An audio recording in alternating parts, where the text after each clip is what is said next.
Okay, I have these two 14-inch Daytona radial tires. They are the raised white letter, and I'm going to try to do the buffing for the white wall, do the wide white wall. I'm thinking they're going to be fairly wide on these.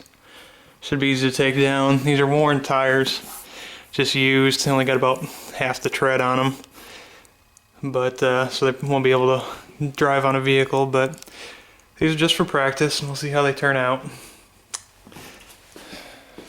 I'm going to be using the Drill Master grinder, and I have a 40 grit sanding disc and an 80 grit sanding disc for the final buffing.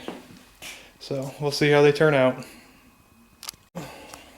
Okay, this is after about a minute and a half of sanding. That 40 grit goes right through it. I'm not exactly sure where the bottom line is, maybe right here, but I gotta be careful to stay away from this beaded edge that I'm gonna use these. I'm not gonna use these tires, but I just wanna practice and just make sure I do it the right way the first time. But I mean, it's come along pretty good.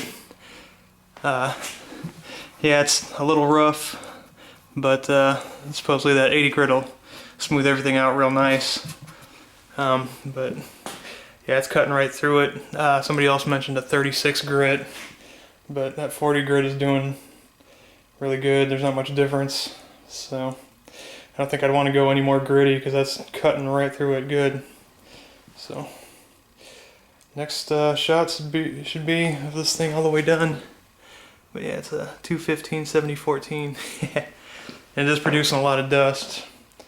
The burnt tire smell isn't really strong, but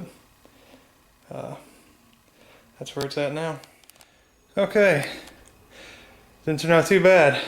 That is one wide white wall made from a junk 14-inch tire. This is just with a 40 grit so far.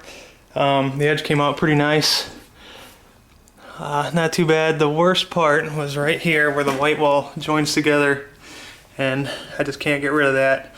If I ground it down farther I could, but I don't want to risk it, but you can barely see it anyway. So overall, just needs to get cleaned up.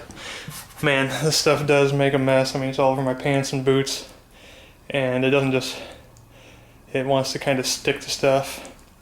So it is messy. I don't recommend doing this in your garage, but that's it so far. So next will be the 80 grit to smooth it out, and it'll be done. Heck, you can almost just leave it like that. It's not bad at all. So anyway, that's it.